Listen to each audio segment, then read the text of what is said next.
Hi guys, Mr. New Mobile here. Please subscribe followed by the bell. You can also keep up on Facebook, Twitter by clicking the links in the description. Get this year and welcome to your first working hands-on with the Galaxy S21 Ultra. So around the top of the year, Samsung is coming out swinging video about the S21 and S21 Plus. Same time yourself like that and check out French did this as a beta so we can know what to expect at this point from Samsung's new Ultra high and phones, right? So S21 Ultra will start at $1,200, so it should be. That's what they can offer, but just to look back for a second, then S20 Ultra, this phone last year was kind of a whiff, and it still did have a lot of the high-end Ultra numbers that you look for, but because of the focus issues with the camera, which is never something quite recommended, it got passed on a lot for the money, so the S21 Ultra is to get them back to the best of everything world with a lot of next-gen parts and pieces. Never off the bat, first thing you notice is the biggest change, which is they've packed everything in this new design. So metal starts with that side at the handle leaves in the matte black and this sort of silver color, so it looks just like the leaks and the rumors were expecting, and I think I like it. Now I don't know if I love it. I'm still on the train that sort of horizontal camera bump like Nexus 6B was actually kind of peak, but the more I look at this contour cut design, the more futuristic it looks to me. Looks like someone was making a thicker phone with the huge cameras and then just melted down to a thinner body for the rest of the phone. Hard to explain. It basically looks like Harvey Dent likes to face, but on the smaller models actually has a cool color contrast model, with the side rails that talk more about that in that video on the Ultra. It's all matte across the entire back, which I love, and then shiny on the sides, so you know those cameras we got for here on the back of the Ultra. It's a new second gen 108 megapixel main camera, with OIS f1.8, very curious to see how that'll shoot. They've got a 12, a pixel ultra wide, which should be pretty sweet at 120 degrees, and then to telephoto cameras, got to a 3x telephoto, and a 10x periscope length, so this is an interesting zoom situation is playing with the phone, trying to imagine why they would do like this. I think Samsung's probably done the math on will most people either zoom in a little bit or like all the way. And so I guess if they're just getting a 3x and then the 10x will facilitate the spacing that goes really far. My curiosity is how will it do in between 3x and 10x. We'll have to see. If you don't, camera Apple looks very familiar. It's the Samsung stuff. All the zoom buttons are still here that I can see. You can go all the way from that 3x to 10x is doing digital zoom in between those two numbers, then from 10x on it's coming from the periscope lens, and space zoom is still here, sitting all the way to 100 on the Ultra. It's rough about actually looking much more stable than the last gen, which is actually pretty nice. Is also some improvements to the higher end modes, like a director's view for more control over life, switching between the cameras, and recording from multiple cameras at once, is also multi-device recording from both phones. Mics in her headphone like at the same time, and improved single take modes of cool stuff here. We all know the Ultra and Samsung's lineup is supposed to have top of the line cameras, and this is the best they can offer any. You can even see the laser autofocus here. So I'm almost surprised they didn't toss in a macro camera, sort of fill up space, and make an even grid. Hey, it's a periscope lens taking up that space, instead of begging to be tested. Say a lot of new camera parts of interesting. See how these perform. Definitely make sure you subscribe to the channel. We can test these things. But enough about the back of the phone.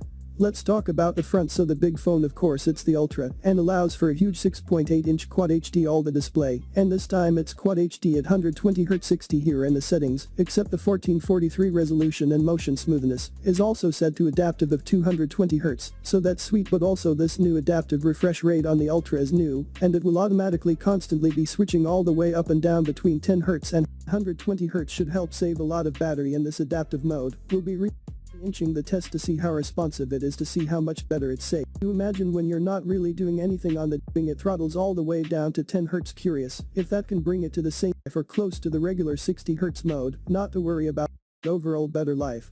The phone does still have a 5,000 million part battery, though we're not concerned about being bad.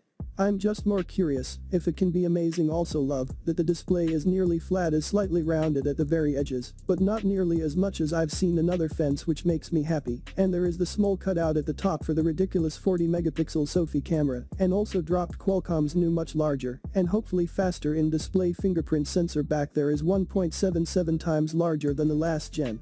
I'm hoping less finicky too, and the display's maxed brightness is now up to 25% brighter, up to 1500, and it is a new AI-based blue light shield option for better viewing comfort. if you're in that, yet everything also looking at here is right in line with what you expect from the 2021 Samsung flagship. Great build quality, IP68 water resistant. The newest internals, of course, with the 5nm Snapdragon AAA in this region will be the 5nm X Notes chip, and other regions which will be interesting again to test to see how first battery 15 with wireless charging is worthwhile. Starting to great buttons, tiny bezels, both think 1-inch expect, though that is missing. There is no expandable storage anymore. microSD card is basically going extinct now. Samsung the sum of the last ones doing their flagships. So there are only 3 specs for total storage on this phone: 128, 256, or 512 gigs. And so unlike the smaller S21 and S21 Plus does different amounts of RAM on these versions.